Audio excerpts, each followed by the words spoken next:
Hello students, welcome to online classes. This is Rahul Kumar. देखिए भाई, हम एवरेज चैप्टर पढ़ रहे थे, है ना। और उसमें हमने ये जो लास्ट क्वेश्चन है यहाँ तक डिस्कस कर लिया था।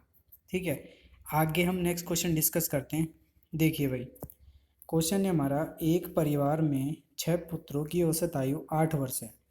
पुत्रों व माता पिता की औसत आयु 22 वर्ष है। यदि पिता की आयु माता की आयु से 8 वर्ष अधिक है तो माता की आयु ज्ञात कीजिए। ठीक है, देखिए जैसे क्वेश्चन बोल रहा है बिल्कुल अपन को वैसे ही करना है कि 6 पुत्र हैं, उनकी औसत आयु है 8 वर्ष, है ना। तो उनकी कुल आयु का योग कितना हो जाएगा भाई? 8 गुना 6, क्योंकि 6 पुत्र है तो टोटल हो जाएगा ये 48 वर्ष। ठीक है, अब आगे लाइन में बोल रहा है कि पुत्रों व माता पिता की औसत आयु 22 वर्ष है।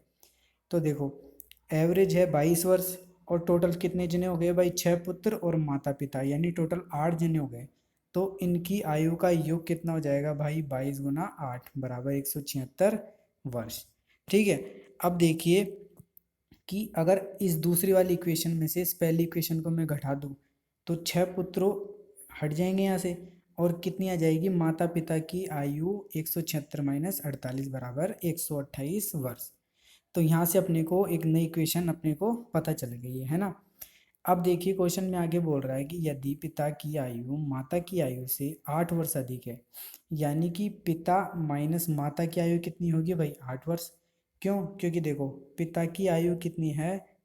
माता की आयु है m, उससे 8 वर्ष ज़्यादा है, यही बोल रहा है। तो पिता माइनस माता की आयु कितनी हो जाएगी भाई? 8 वर्ष।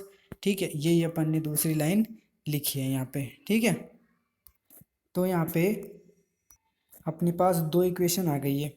ठीक है, कि माता प्लस पिता की आयु 128 वर्ष है और पिता माइनस माता की आयु कितनी है? 8 वर्ष। तो अब इन दोनों इक्वेशन को सोल्व करना है आपको।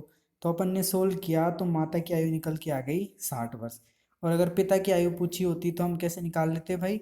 128 - 60 बराबर 68 वर्ष। आगे बात समझ में कि जैसे क्वेश्चन बोला था हमने बिल्कुल वैसे ही किया है, और देख लीजिए 3 लाइन का क्वेश्चन भी नहीं है अगर आपको ये चैप्टर अच्छे से आता है तो। ठीक है भाई, चलिए अब नेक्स्ट क्वेश्चन की तरफ अपन चलते हैं। 9 छात्रों तथा अध्यापक की औसत आयु 16 वर्ष है। प्रथम 4 छात्रों की औसत आयु 19 वर्ष है व अंतिम 5 छात्रों की औसत आयु 10 वर्ष है। तो अध्यापक की औसत आयु कितनी होगी? देखिए, जो नॉर्मली अपन जो तरीके से करते हैं ना, वो पहले अपन तरीका यूज़ करते हैं कि 9 छात्र हैं और एक अध्यापक है, उनकी औसत आयु 16 वर्ष है। यानी टोटल कितने जने हैं? ये 9 और 1 10 जने। तो टोटल इनकी आयु का योग कितना हो जाएगा? 16 गुना 10 बराबर 160 वर्ष। ठीक है, इतनी बात आपको क्लियर है। अब आगे बोल रहा है कि जो प्रथम 4 छात्र हैं उनकी औसत आयु 19 वर्ष है, यानी उन टोटल चारों छात्रों की टोटल आयु कितनी हो जाएगी भाई? 19 गुना 4 बराबर 76 वर्ष। ऐसे ही अंतिम 5 छात्रों की आयु 10 वर्ष है, यानी टोटल कितनी हो जाएगी उनकी आयु? 10 गुना 5 बराबर 50 वर्ष। इतनी बात क्लियर है। तो अब देखिए यहाँ पे अपने पास 3 इक्वेशन आ गई। तो पहली में बोल रहा है कि भाई 9 छात्र और एक अध्यापक 160 वर्ष, 4 छात्र ये हो गए और 5 छात्र ये हो गए। तो देखिए इन 4 छात्रों की आयु का योग और इन 5 छात्रों की आयु का योग दोनों को अपन जोड़ देंगे तो टोटल 9 छात्रों की आयु का योग आ जाएगा, यानी 76 + 50। और इसको इस वाली इक्वेशन में से घटा देंगे तो छात्रों की आयु हट जाएगी और अध्यापक की आयु अपने पास निकल के आ जाएगी। और यही अपन ने किया है कि अध्यापक बराबर 160 टोटल माइनस 76 माइनस 50। -76 यानी 4 छात्रों की आयु घटा दी, और -50 यानी आगे के 5 छात्रों की आयु अपन ने हटा दी है। तो ये हो जाएगा 160 - 126। ठीक है भाई, बराबर 34 वर्ष, है ना। अब देखिए कि और इससे भी बेस्ट अप्रोच क्या हो सकती है अपनी करने की क्वेश्चन की। देखिए कि अपने को पता है कि भाई 9 छात्र और एक अध्यापक है, उनका एवरेज है 16 वर्ष, है ना। फिर देखिए आगे बोल रहा है कि 4 छात्रों की औसत आयु 19 वर्ष है। तो देखिए अपन ने लिखा 4 छात्रों की औसत आयु कितनी है? 19 वर्ष। तो स्टार्टिंग में अपन ने बोला है कि सब लोगों की औसत आयु 16 वर्ष है, यानी भाई सबको 16-16 मिल रहा होगा, 16-16 साल की एज होगी। एवरेज का मतलब यही तो होता है कि मैंने आपको फर्स्ट चैप्टर में ही ये चीज़ क्लियर करी हुई थी। लेकिन देखिए ये बोल रहा है कि जो 4 छात्र हैं उनकी एवरेज एज 19 वर्ष है, यानी जो स्टार्टिंग के 4 छात्र हैं वो 19-19 साल के हैं, है ना। लेकिन अपन ने तो 16-16 साल के माने हुए हैं सबको। तो एक जना कितने साल बड़ा है? 3 साल बड़ा है। 3 साल बड़ा है कि नहीं? तो टोटल 4 छात्र है तो कितने बड़े हो जाएंगे? टोटल 4 गुणा 3 बराबर 12 साल। यानी कि ये जो दे रखा है अपने को लाइन की 4 छात्रों की औसत आयु 19 वर्ष है, इसमें टोटल 12 वर्ष ज़्यादा इसने बोला हुआ है। क्यों? क्योंकि अपन ने तो सबकी 16-16 साल मानी हुई हैं। ऐसे ही आगे देखिए कि आगे के जो छात्र हैं अंतिम के 5, उनकी औसत आयु 10 वर्ष है। यानी भाई अपन ने तो सबकी 16-16 मानी थी, यानी 10 है तो कितना कम है एक जने की? 6 साल कम है। और टोटल कितने छात्र है भाई? 5, यानी 6 गुणा 5 बराबर कितनी कम हो जाएगी? 30 वर्ष कम हो जाएगी एज, है ना। तो अपन ने इन दोनों को कैलकुलेट किया कि +12 और 30 है, इन दोनों को जोड़ा तो अपने पास आ गया -18।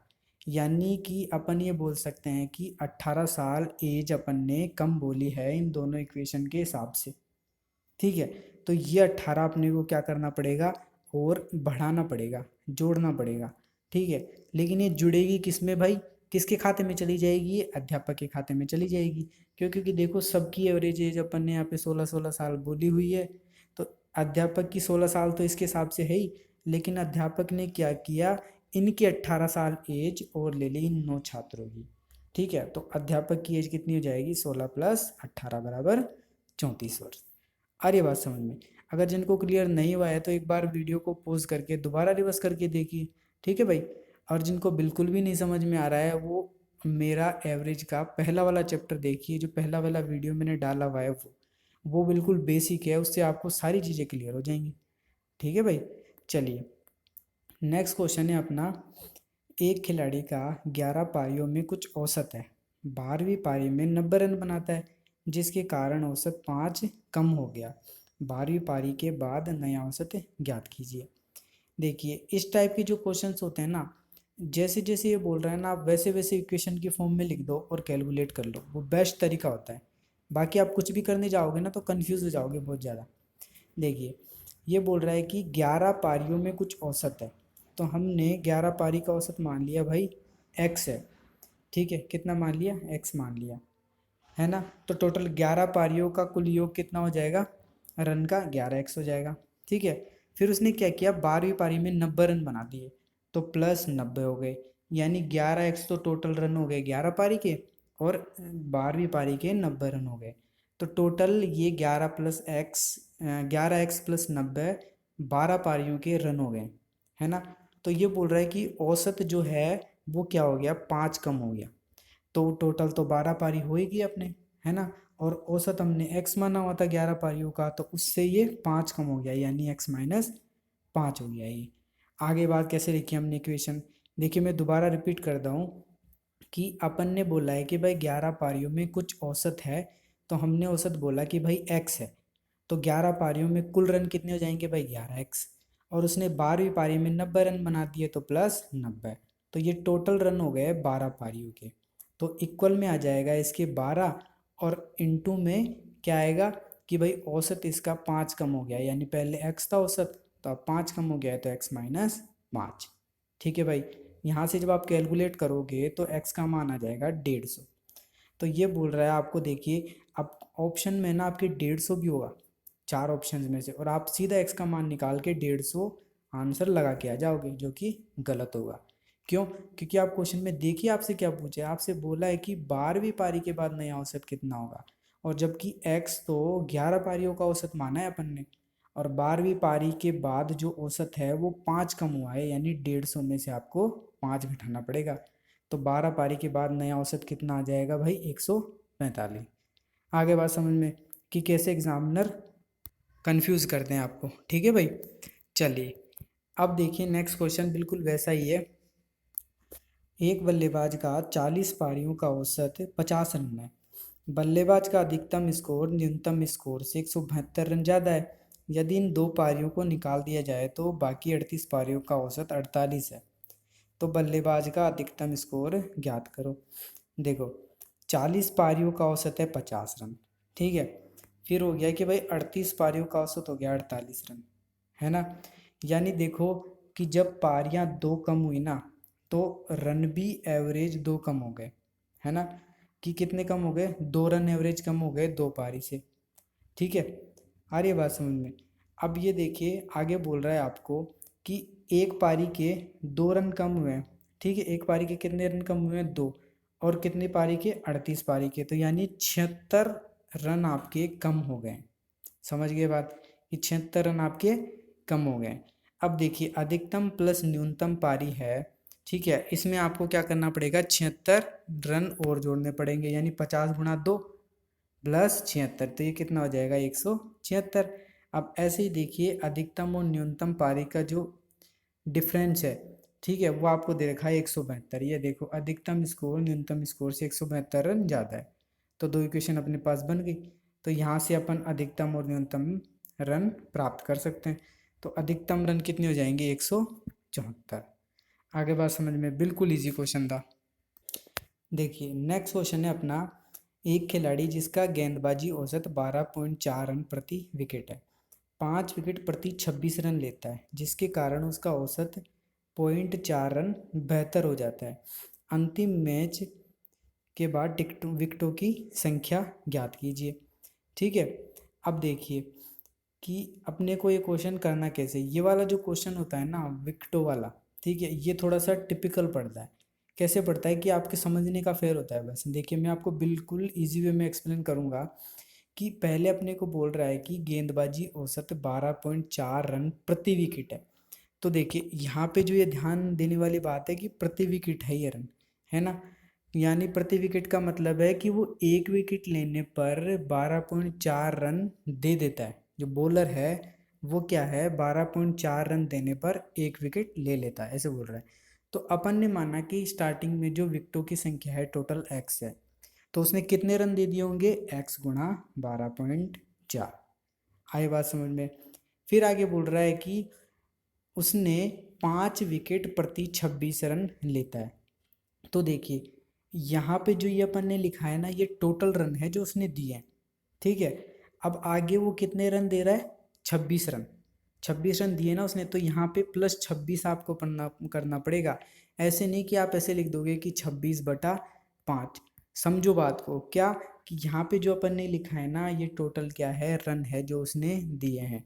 तो आगे भी सिर्फ रन ही आएंगे कि उसने कितने रन दिए हैं, अगले 5 विकेट लेने में 26 रन दिए हैं टोटल। समझ गए बात। अब ये किसके इक्वल होगा, आगे देखिए कि ये क्या बोल रहा है कि जिसके कारण औसत 0.4 रन बेहतर हो जाता है। तो देखिए पहले अपन ने क्या माना था, औसत एक्स माना था। अरे बात समझ में, कि विकेटों का जो औसत था वो एक्स माना था, है ना। तो औसत क्या हो जाएगा अपने पास, देखिए नहीं सॉरी, हो क्या रहा है देखो, कि अपन ने स्टार्टिंग में एक्स माना था, विकेटों को माना था, और उसने अगले मैच में 5 विकेट लिए, यानी टोटल विकेट तो कितने हो गए अपने पास, x+5 हो गए ना, x+5 विकेट। और उन विकेटों को अपन क्या करेंगे, जो रन रेट है उसकी पर विकेट के अकॉर्डिंग उससे मल्टीप्लाई कर देंगे, तो टोटल रन उसके आ जाएंगे कि उसने कितने रन दिए। यानी कि पहले 12.4 रन दे रहा था वो प्रति विकेट पे, तो अब 0.4 रन बेहतर हो जाता है उसका, यानी 0.4 आपको इसमें जोड़ना है। ठीक है, आगे बात समझ में, बस आपके पास आपकी ये इक्वेशन बन गई। तो यहाँ से इसको सोल्व करके एक्स का मान निकालना है, जो कि कितना आ जाएगा आपके पास, 95। यानी कि उसने स्टार्टिंग में 95 विकेट लिए थे। कितने विकेट लिए थे भाई, 95। और अगर आपसे बोले कि अंत में उसने कितने विकेट लिए, यानी 95 प्लस और 5, तो टोटल उसने कितने विकेट ले लिए होंगे, 100। ठीक है भाई। चलिए नेक्स्ट क्वेश्चन है अपना, किसी परीक्षा में 22 लोगों का औसत 45 है, प्रथम 10 लोगों का औसत 55 है तथा अंतिम 11 लोगों का औसत 40 है, तो 11वें आदमी के अंक ज्ञात कीजिए। तो वही बात, 22 लोगों का औसत 45 है, तो टोटल कितना हो जाएगा, 22 × 45। और इसमें से आपको स्टार्टिंग के 10 लोगों का और अंतिम के 11 लोगों का घटाना है। तो स्टार्टिंग के 10 लोगों का कितना हो जाएगा, 10 × 55, वो अपन ने माइनस कर दिया। ऐसे ही अंतिम 11 लोगों का 40 है, वो भी अपन ने यहाँ पे क्या कर दिया, माइनस कर दिया। तो देखो 990 तो ये हो ही गया, और 10 × 55 550 हो गया, और ये 11 × 40 यानी 440। तो ये अपन ने घटा दिया तो कितना आ गया भाई, 0। यानी जो 11वां व्यक्ति था उसके 0 नंबर आए थे। ठीक है भाई, चलिए नेक्स्ट है अपना 9 संख्याओं का औसत 50 है, प्रथम 5 संख्याओं का औसत 54 है तथा अंतिम 3 संख्याओं का औसत 52 है। तो 6 संख्या अपने को ज्ञात करनी है। तो जैसे अपन ने ऊपर वाला क्वेश्चन किया था या तो आप वैसे कर लीजिए कि टोटल है 9 गुणा 50 अंक है ना, उसमें से आपको 5 गुणा 54 और 3 गुणा 52 ये आपको घटाने। तो 6 आ जाएगा अपने 24। ये देखिए क्वेश्चन लिखी हुई, इन दोनों को जोड़ के और इधर ले जाके माइनस करना है इसमें से, तो 6 जो नंबर है वो आ जाएगा जो कि कितना है 24। और अगर आपको थोड़ा सा अलग करना है या यूनिक थोड़ा सा अलग मेथड लगाना है, ठीक है, कैलकुलेशन नहीं करना चाहते आप लोग, तो आपको क्या करना पड़ेगा भाई, 9 लोगों का कितना है 50, ठीक है, एवरेज 5 संख्याओं का है कितना 54, यानी कितना ज़्यादा है 4 ज़्यादा है एक जने का, तो 5 संख्या का कितना हो जाएगा 20, 4 गुना 5। ऐसे देखिए अगली 3 संख्याओं का कितना है 52, तो एक का कितना ज़्यादा है संख्या का 2 ज़्यादा है 50 से, है ना, तो 3 संख्याओं का कितना हो जाएगा 2 गुना 3 बराबर 6, यानी टोटल 26 अंक ज़्यादा है, तो इसे कम करना पड़ेगा एवरेज में से। तो 50 में से आप 26 कम करोगे तो कितना आ जाएगा 24 अंक। ये 24 अंक किसके होंगे, जो 6 नंबर होगा उसके। आगे बात समझ में। तो ये थी आज की हमारी क्लास, आई होप आपको समझ में आई होगी। जिन्होंने भी चैनल सब्सक्राइब नहीं किया है वो प्लीज़ चैनल सब्सक्राइब करें और शेयर करें। मिलते हैं नेक्स्ट लेक्चर में। Okay bye bye, thank you.